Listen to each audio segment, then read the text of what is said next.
آج عدلیہ جس طرح ایک آنی دیوار بن چکی ہے عمران نیازی کو پروٹیکٹ کرنے کے لیے، اس کی مثال پاکستان میں دنیا میں کہیں نہیں ملتی۔ چیف جسٹس آف پاکستان نے کہا عمران خان صاحب آپ کو مل کے بہت خوشی ہو رہی ہے، اور ایسے مقدمے میں کیا تاریخ میں کوئی اور مثال ملتی ہے؟ یعنی کسی نے کرپشن کی ہو تو دور کی بات ہے، ایک ملزم عدالت کے کٹہرے میں آئے اور جج کہے کہ آپ کو مل کر بہت اچھا لگا، قطع نظر اس بات کی کہ وہ بے گناہ ہے یا قاتل ہے یا خائن ہے یا ڈاکو ہے یا چور ہے یا ریپسٹ ہے۔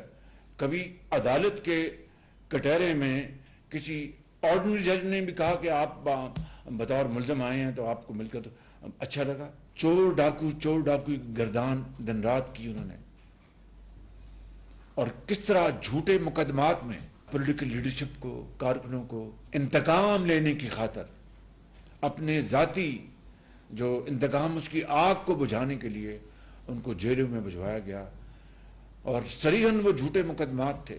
کیا اس وقت کسی عدالت نے اس کا نوٹس لیا؟ کیا کسی عدالت نے، میں نہیں کہتا کہ سو موٹو لینا چاہیے تھا، لیکن عادت پڑ گئی ہے سو موٹو کی عدلیہ کو، تو میں اس حوالے سے بات کر رہا ہوں۔ کسی نے سو موٹو نوٹس لیا؟ کسی نے کوئی ایکشن لیا؟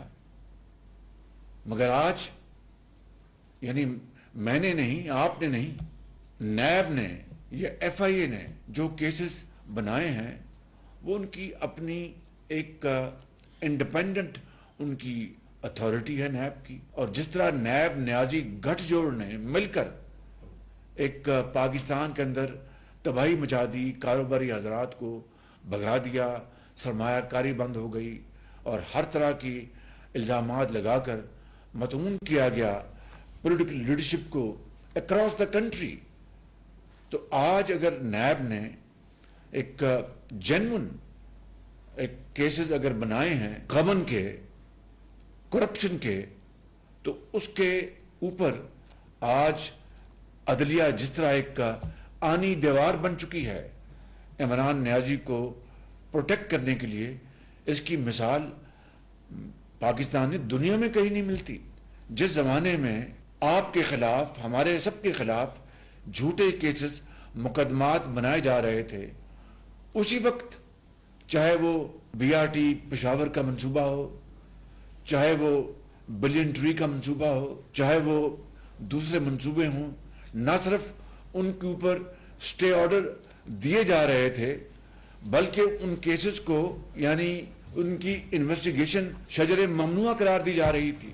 اور بی آر ٹی کے اوپر آپ نے دیکھا کیا کیا تماشا ہوا، ان کو سپریم کورٹ سے سٹے آرڈر دلوائے گئے۔ جب نیب سے پوچھا گیا کہ ہم کیا کر سکتے ہیں، جی سٹے آرڈرز ملے ہوئے ہیں، اپنا پشاور ہائی کورٹ نے آرڈر دیا ایف آئی اے کو کہ جناب وہ انویسٹیگیٹ کرے، ان کو اس کے خلاف سٹے آرڈر ہوا۔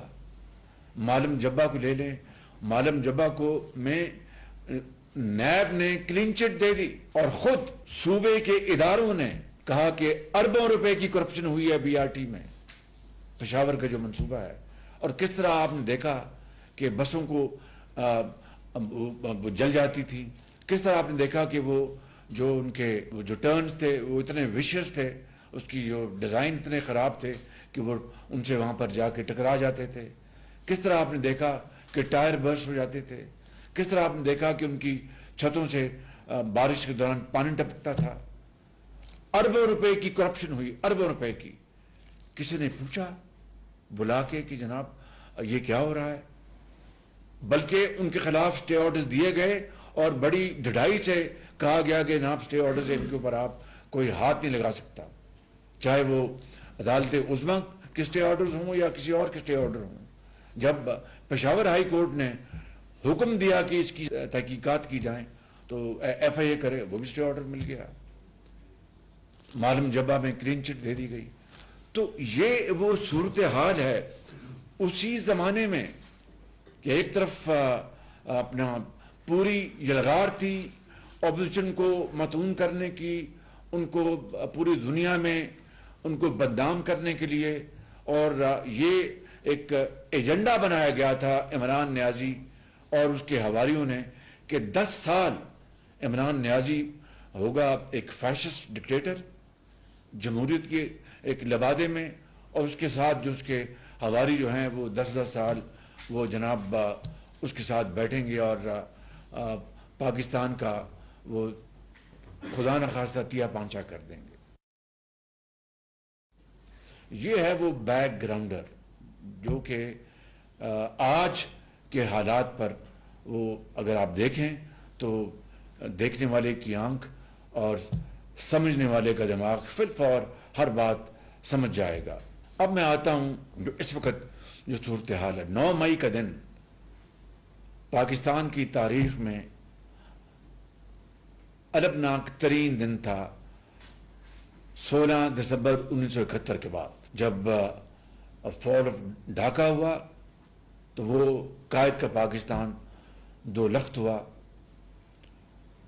اس دن بھی ہر آنکھ اشک بار تھی اور کروڑوں گھروں میں کھانا نہیں پکا تھا. اسی حوالے سے میں 2-3 مثالیں دے کے آگے چلنا چاہتا ہوں.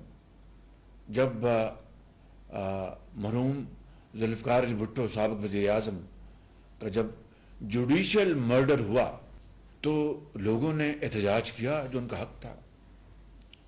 لوگوں نے اپنی جانوں کو نقصان پہنچایا اپنے جذبات میں، مگر کسی فوجی تنصیب کے اوپر کسی فوجی کسی نے دیکھا تک نہیں، اور سب جانتے تھے کہ یہ جوڈیشل مرڈر ہوا ہے. وہ تاریخ کے اوراق میں ہر چیز درج ہے، میں یہاں پر اس کی تفصیل بیان نہیں کرنا چاہتا، آپ کو ہر چیز کا علم ہے.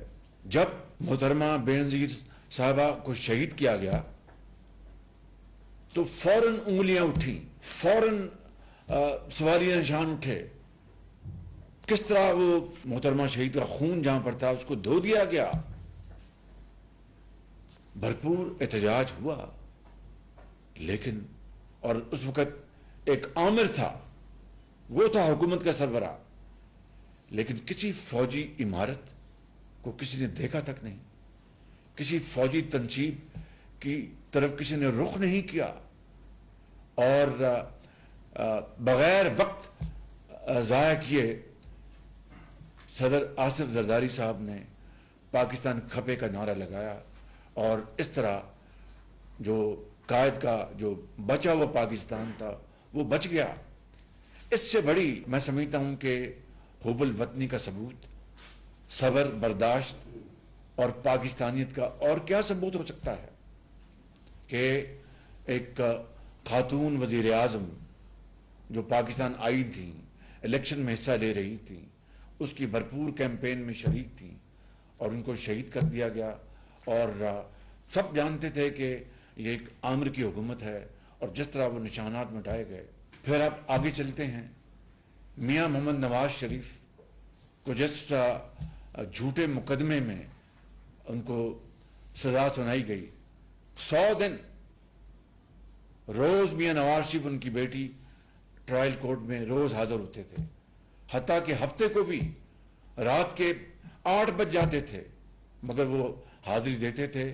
یہ نہیں کہتے تھے کہ جناب یہ کیا تماشا ہے، یہ روزانہ کا ٹرائل چل رہا ہے، کوئی ہمیں لائر کے ساتھ مشورے کی کوئی مہلت نہیں دی جا رہی. ڈیلی ٹرائل تھا کہ مقصد یہ تھا کہ الیکشن سے پہلے میاں نواز شریف کو اپنا کسی طریقے سے الیکشن سے باہر کر دیں.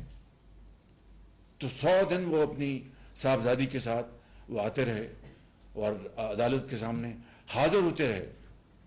اور پھر کس طرح ایک پاناما کے بجائے اقامہ میں پتہ نہیں وہ بلیک بک یا بلیک ڈکشنری یا بلیک ڈک وہ کیا تھی، اس کے ذریعے کوئی تشریح کی گئی اور بتایا گیا کہ جناب یہ بلیک ڈکشنری میں یہ موجود ہے. اندازہ فرمائیں. YouTube پر گوگلی نیوز دیکھنے کے لیے youtube.com کی سرچ بار میں googly news T V type کریں. گوگلی نیوز کے پیج پر سرخ رنگ کے سبسکرپشن والے بٹن پر کلک کرنا نہ بھولیے. YouTube پیج پر اپلوڈ ہونے والی ویڈیوز سے باخبر رہنے کے لیے بیل آئیکن پر کلک کیجیے. آپ کو ہر نئی ویڈیو کے بارے میں نوٹیفیکیشن موصول ہو جائے گا.